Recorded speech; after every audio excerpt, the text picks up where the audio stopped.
नमस्कार, बहुत स्वागत है आपका। मैं हूं आपके साथ Sumit Sharma.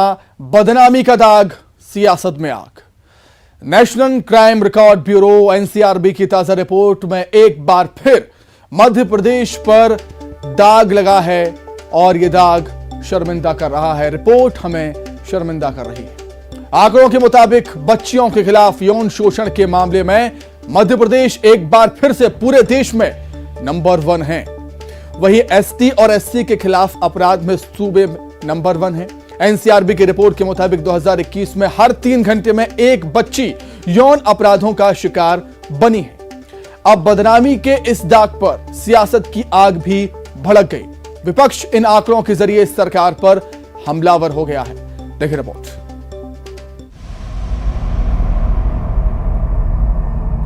National crime record bureau के ताजा आंकड़ों के बाद मध्य प्रदेश सियासत जोर पकड़ने लगी है। एनसीआरबी के आंकड़ों को लेकर कांग्रेस हमलावर हो गई है। दरअसल एनसीआरबी के आंकड़ों ने मध्य प्रदेश में बच्चों के खिलाफ अपराध की एक चौंकाने वाली तस्वीर पेश की है। ताजा रिपोर्ट के मुताबिक साल 2021 में बाल यौन शोषण के 33,036 मामले सामने आए। इनमें से अकेले 3515 मामले एमपी में दर्ज किए गए, जो देश में सबसे ज्यादा है। एमपी में हर 3 घंटे में एक बच्ची से रेप हो रहा है।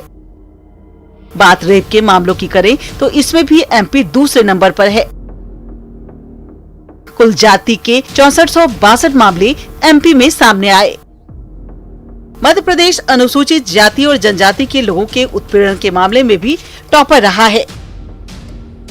साल 2021 में यहाँ SC/ST एक्ट के तहत कुल 2627 मामले पुलिस ने दर्ज किए थे। यह आंकड़ा वर्ष 2020 से 9.38% अधिक है। वहीं अगर बात कुल IPC क्राइम की करें तो एमपी में 2021 में 3 लाख से ज्यादा मामले दर्ज किए गए। जाहिर है सूबे में अपराध का आंकड़ा काफी बढ़ा है। उधर नए आंकड़ों के बाद सियासी आग भड़क गई है। कांग्रेस ने सरकार पर जोरदार हमला बोला है। पूर्व सीएम कमलनाथ ने ट्वीट के जरिए सरकार पर निशाना साधा। उन्होंने ट्वीट किया कि आज सुरक्षा और सम्मान प्राथमिकता होनी चाहिए। उन्होंने सरकार से मांग की है कि प्रदेश की जनता और बहन बेटियों से माफी मांगे। भारतीय जनता पार्टी सरकार में मध्य प्रदेश बलात्कार प्रदेश बन गया है। एनसीआरबी के ताजा आंकड़ों में नाबालिग बच्चियों से बलात्कार के मामले में मध्य प्रदेश देश में शीर्ष पर है। प्रत्येक 3 घंटे में एक नाबालिग बच्ची के साथ बलात्कार जैसी घटना हो रही है। धिक्कार है ऐसी भारतीय जनता पार्टी सरकार पर, जो मध्य प्रदेश में बच्चियों को सुरक्षा नहीं दे पा रही है, बलात्कारियों से नहीं बचा पा रही है। मध्य प्रदेश में भारतीय जनता पार्टी सरकार में कानून व्यवस्था ध्वस्त हो गई है। बच्चियां, महिलाएं सुरक्षित नहीं है। उधर बीजेपी की सफाई है कि एमपी में अपराध के खिलाफ पहले से ज्यादा एक्शन लिए जा रहे हैं। बीजेपी का कहना है कि कांग्रेस सरकार में एफआईआर दर्ज नहीं होती थी, लेकिन अब एफआईआर दर्ज की जाती है।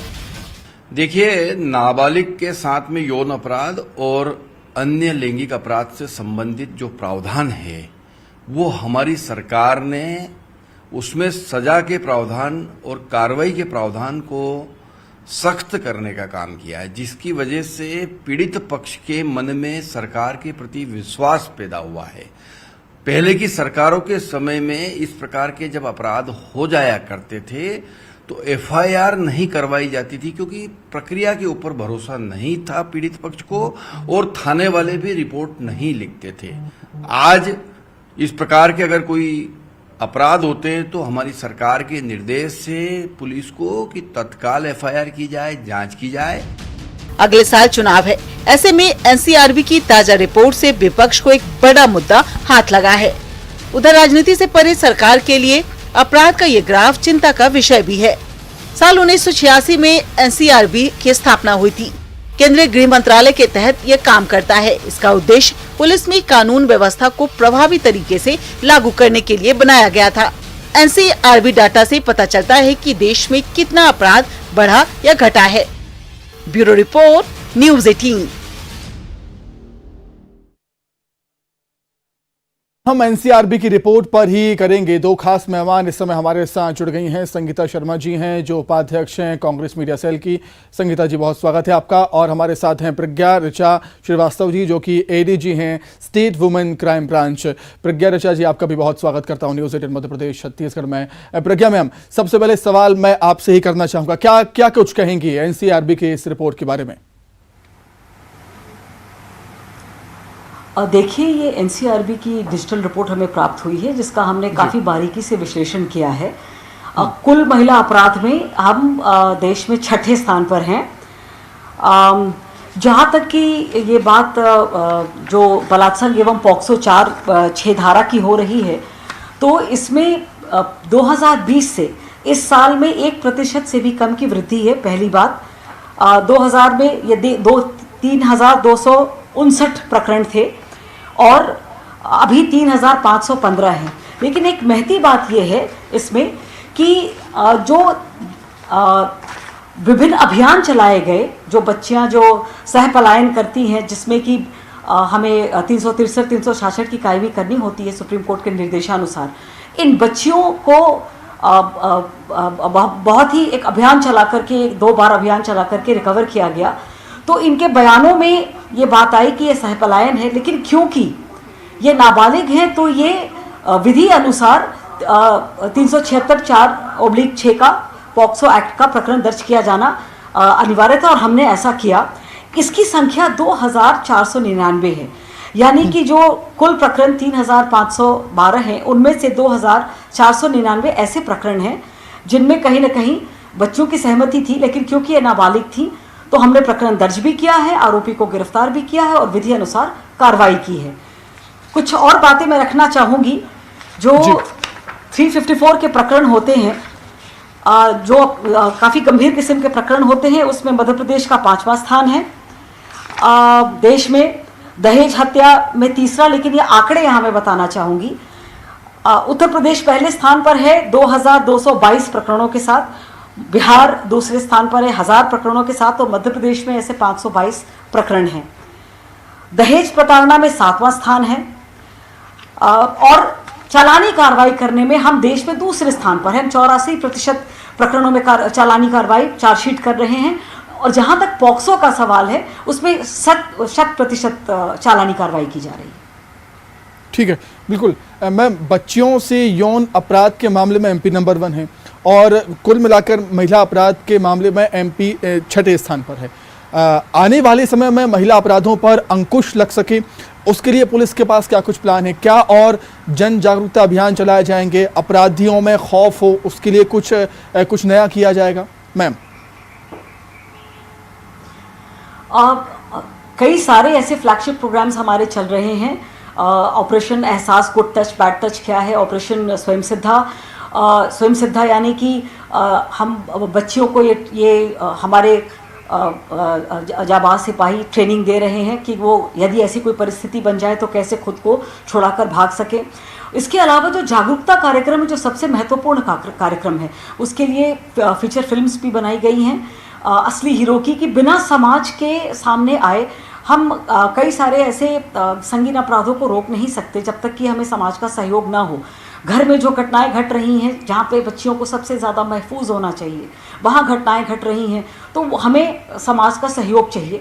तो इसके लिए भी 3 फिल्म भी बनाई गई हैं जो जागरूकता कार्यक्रमों में शहर शहर गांव-गांव दिखाए गए, पिक्चर हॉल्स में दिखाए गए हैं, असली हीरो नाम से, कि यदि आप आगे बढ़कर आकर और ऐसे अपराधों को बताने में या ऐसे अपराधों को रोकने में हमारी मदद करते हैं तो मुख्यमंत्री जी द्वारा एक सर्टिफिकेट प्रदत्त किया जा रहा है।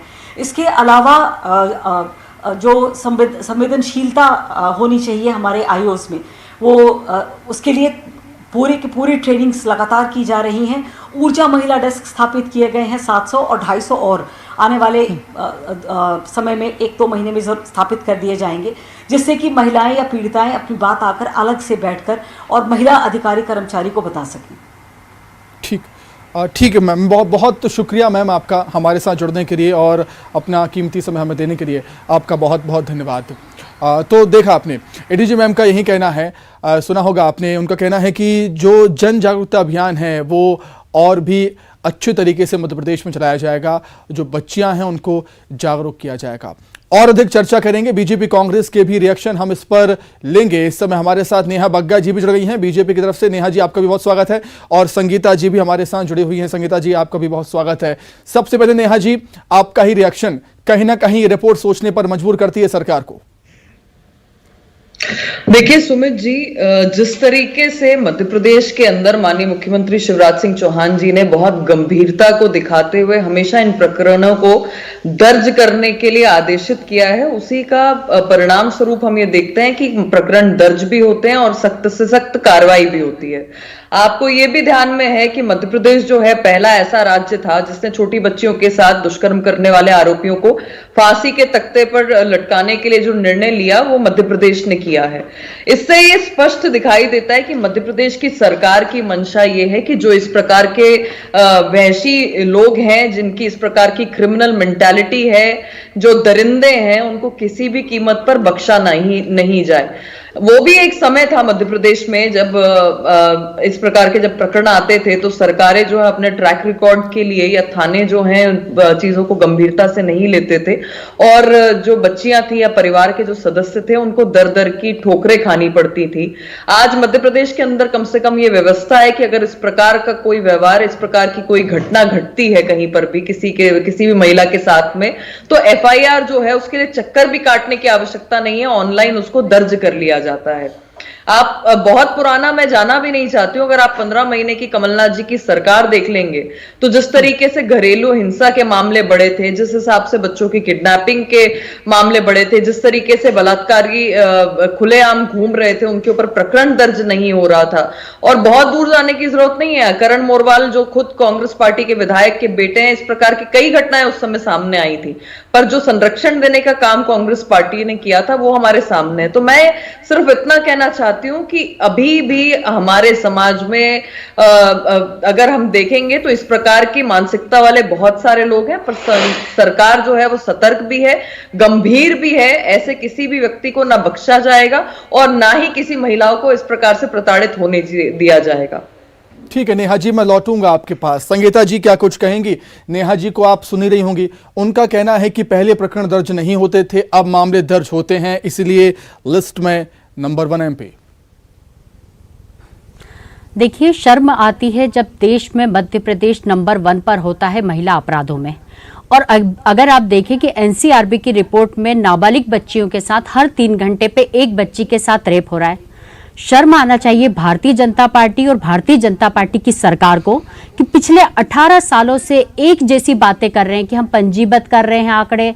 शिवराज सिंह चौहान जी लगातार लगे हुए हैं, हम इसको लेकर गंभीर हैं, हम ये कर रहे हैं, हम वो कर रहे हैं। बस रटा रुटाया एक भाषण है इनके पास, जो हर बार NCRB की रिपोर्ट 18 सालों से आ रही है और 18 सालों से देश में नंबर 1 बना हुआ है मध्य प्रदेश। मैं कहती हूं कि कितनी भी बेशर्माई कैसे कि सामने आकर ऐसा मुंह खोलकर बात कर लेते भारतीय जनता पार्टी के लोग। आज बच्चियों के साथ लज्जित हो रही है, बच्चियों के साथ रेप हो रहे हैं, रेप की घटनाएं हो रही है, बच्चियां उनके ऊपर दबाव बनाया जा रहा है, उन थाने में जाकर उनको शिकायत नहीं करने देते हैं, उनके परिवार को मारने की धमकी देते हैं। अपराधियों पर सरकार का कोई खौफ नहीं है, कानून का कोई खौफ नहीं है। लगातार हत्याएं जैसी घटनाएं हो रही है, रेप के बाद हत्या भी कर दी जाती है। तो जनता प्रदेश की परेशान है और मध्य प्रदेश की भारतीय जनता पार्टी और उनकी सरकार किस तरीके से आसानी से कह देती है कि हम पंजीबद्ध कर रहे हैं केस। मैं कहती हूं कि यदि पंजीबद्ध होते तो ये आंकड़े इससे 3 गुना ज्यादा होते। जो आपको बताती हूँ 2020 में जो 3259 थे वो 2021 में 3515 हो गए। तो अभी अगर हम पूरे आंकड़े देखें तो 6400 होते हैं, 6462 होते हैं। तो अगर आंकड़े पंजीबद्ध किए होते तो मुझे लगता है ये 10,000 के ऊपर पहुंचते, क्योंकि भारतीय जनता पार्टी की सरकार का इतना दबदबा है, इतने अपराधी उन्होंने पाल रखे हैं कि रेप की घटनाएं होती है, उसके बाद उन बच्चियों के परिवार को जाकर दबाव बनाया जाता है कि शिकायत करने गई तो हम पुलिस थाने में तुमको पूरे परिवार को बंद करवा देंगे, तुम्हारी हत्या कर देंगे। तो मैं तो राज्य महिला आयोग में रही हूं, मैंने इनके 10 साल पुराने आंकड़े भी देखे हैं। अभी ये बात कर रही थी घरेलू हिंसा की। नेहा जी, मैं आपको बता देना चाहती हूं कि जिस दिन मैंने राज्य महिला आयोग ज्वाइन किया था उस दिन 10,000 मामले घरेलू हिंसा के पेंडिंग पड़े हुए थे, वो आपकी सरकार में। 18 सालों से आपकी सरकार है, फिर भी आप लोगों को शर्म नहीं आती है है ये कहने में कि हम तो आंकड़े पंजीबद्ध कर रहे हैं। आप ये क्यों नहीं बताती कि आंकड़े पंजीबद्ध नहीं हो रहे हैं इसलिए इतने कम आंकड़े हैं, फिर भी देश में नंबर 1 पर है। शर्म आना चाहिए मुख्यमंत्री जी को। संगीता जी, मैं लौटता हूं आपके पास, इसका जवाब नेहा जी से हम ले लेते हैं। मैं आपको बताना चाहती हूं हम इसका जवाब नेहा जी, अगर प्रकरण पंजीबद्ध हो रहे हैं, प्रकरण अगर दर्ज हो रहे हैं तो निश्चित तौर पर पुलिस इसके लिए बधाई की पात्र है, लेकिन आपको नहीं लगता कि ऐसा होना चाहिए कि प्रकरण दर्ज करने की नौबत ही ना आए, अपराधियों में इतना खौफ हो कि ऐसा कृत्य करने से उनकी रूह कांपे, डरे वो, लेकिन ऐसा होता हुआ नजर नहीं आता। नेहा जी देखिए सुमित जी, आज हमारे साथ कोई साइकोलॉजिस्ट नहीं यहाँ पर बैठे हैं, वरना वो आपको, या सोशल सेक्टर के जो महिलाएं काम करती हैं, वरना वो आपको बताती कि इस प्रकार की जो घटनाएं होती हैं उसमें अधिकतर ये दुर्भाग्यपूर्ण है। कहीं पर सौतेला पिता होता है, कहीं पर कोई भाई होता है, कहीं पर कोई मामा होता है, कहीं पर कोई पड़ोसी होता है। तो ये जो मानसिकता है, उस मानसिकता को खत्म करने के लिए मात्र जो है खौफ काम नहीं करता। ये एक मानसिक बीमारी है, सबसे बड़ी बात। दूसरी महत्वपूर्ण बात ये है कि ये जिस चीज के लिए संगीता जी चीख रही है, प्लीज उन्हें बोलिए बदतमीजी ना करें, कम से कम इतने गंभीर मुद्दे पे आप बदतमीजी मत करिए। जब आप बोल रही थी तो मैं सुन रही थी। संगीता जी सुन लेते हैं ना, संगीता जी आपको मौका दिया मैंने, अब नेहा जी, संगीता जी सुन लेते हैं ना प्लीज। संगीता जी सुन तो लेते हैं, सुनना भी चाहिए ना। संगीता जी, ऐसे में किसी की आवाज समझ में नहीं आएगी कौन क्या बोल रहा है। ठीक है संगीता जी, बदतमीजी जैसे शब्दों का प्रयोग ठीक है संगीता जी प्लीज, संगीता जी प्लीज, जी जी कर रही है आप। ठीक है मानसिकता को खत्म नहीं कर पाई आपने। निर्भया फंड का क्या किया? वो फंड हर महीने क्यों वापस होता है? मुझे बताइए ना, वो फंड हर महीने संगीता जी आपको मौका दिया मैंने, फिर से मैं आपके पास लौटूंगा। नेहा जी को बात तो रखनी दीजिए अपनी। जनता के बीच में जाकर बदतमीजी जैसे शब्दों का प्रयोग करेंगी तो मैं इसका विरोध बोलिए, चुप हो जाइए। ठीक है संगीता जी, दो प्लीज कुछ सेकंड के लिए सुन लेते हैं। नेहा जी क्या कह रही है, सुनिए तो। ध्यान रखिएगा, मुझे चैनल पर चुप होने के लिए बिठाया गया है। मैं विपक्ष में हूँ और जनता की आवाज उठाऊंगी, बच्चियों की आवाज उठाऊंगी, मैं महिलाओं की आवाज उठाऊंगी। आप होती कौन है मुझे रोकने वाली? आप मुझे रोकने वाली होती कहाँ है? ये बदतमीजी जैसे शब्द अगर आपने दोबारा बोले तो आपको चैनल पर बैठने का भी अधिकार नहीं। संगीता जी, नेहा जी, ऐसे में समझ में नहीं आ रहा है कौन क्या बोल रहा है। प्लीज एक एक करके हम बात करते हैं ना। संगीता जी प्लीज, मैं एक एक कर बात करूंगी, परंतु आप इनके शब्दों पर मेरा ऑब्जेक्शन है। आप कहेंगे कि इनसे माफी मांगे, ये शब्द क्यों बोली, ये बदतमीजी जैसा, बताइए। ठीक है संगीता जी, ठीक है नेहा जी प्लीज। अगर ये सरकार में बैठी है तो कुछ भी बोल सकती है। नाबालिग बच्चियों के साथ रेप हो रहा, उस पर कुछ नहीं बोल रही है। ठीक है, बोलने तो दीजिए। इनकी पार्टी का नेता इनकी पार्टी की एक महिला के साथ दुष्कर्म करता है और प्रियंका गांधी से जब सवाल पूछा जाता है तो कुछ नहीं बोलती। तो लड़की हूँ जो लड़ सकती हूँ, वो लड़की जो है अपने पार्टी के नेताओं पर चुप हो जाती, तो ये इनकी पार्टी का चरित्र है। तंदूर कांड किसकी पार्टी में हुआ? कांग्रेस पार्टी में। सरला मिश्रा कहाँ गई? कांग्रेस पार्टी बता नहीं पाई। और इसी प्रकार से अगर आप लगातार देखेंगे कांग्रेस पार्टी ने 15 महीने में प्रकरण तक दर्ज कराने बंद कर दिए थे। ये कांग्रेस पार्टी का चरित्र है। अच्छा ठीक है संगीता जी, मेरा एक सवाल ले लीजिए आप। संगीता जी, संगीता जी, आप मुझसे सवाल लीजिए। संगीता जी जी अगर ठीक है संगीता जी, मेरा एक सवाल ले लीजिए आप। देखिए संगीता जी नेहा जी, एक सवाल संगीता जी से मेरा है। नेहा जी प्लीज, संगीता जी मेरा एक सवाल ले लीजिए आप। मेरा एक सवाल है कि मध्य प्रदेश बच्चियों से यौन अपराधों के मामले में नंबर 1 है, लेकिन ओवरऑल हम बात करें रेप के मामले में नंबर 1 है राजस्थान, जहां 6337 रेप के केस दर्ज हुए हैं। एनसीआरबी की रिपोर्ट ये कहती है ओवरऑल रेप के मामले में राजस्थान नंबर 1 है। और वहां पर किसकी सरकार है ये बताने की आवश्यकता नहीं है। मैं ये कहना चाहता हूं कि अपराधों पर अंकुश लगाने कोई आसान काम नहीं होता, चाहे वो सरकार बीजेपी की हो या कांग्रेस की हो। संगीता जी देखिए, हम मध्य प्रदेश पर बहस कर रहे हैं। यदि आप राजस्थान पे करते हैं तो राजस्थान की सरकार को भी चाहिए। अब आप इनका चरित्र देखिए। मेरे कहने का मतलब ये था कि चैलेंजेस, चुनौतियां काफी होती हैं सरकारों के सामने। सवाल 18 साल की सरकार से करेंगे या 4 साल की सरकार से करेंगे या 15 महीने की सरकार से करेंगे? प्रश्न ये है कि सवाल किससे करेंगे? 15 महीनों की सरकार से करेंगे, 4 साल की सरकार से करेंगे या 18 सालों की 4 बार की सरकार से करेंगे? इनके विधायक कहते हैं कि लड़की अगर रेप हो रहा है तो उसे एंजॉय करना चाहिए था। पास आंकड़े नहीं है, उनके पास जवाब नहीं है। रीवा के सर्किट हाउस में भाजपा के नेता ने बलात्कार किया, आज तक शिवराज सिंह चौहान जी उस पर बुलडोजर नहीं चला पाए।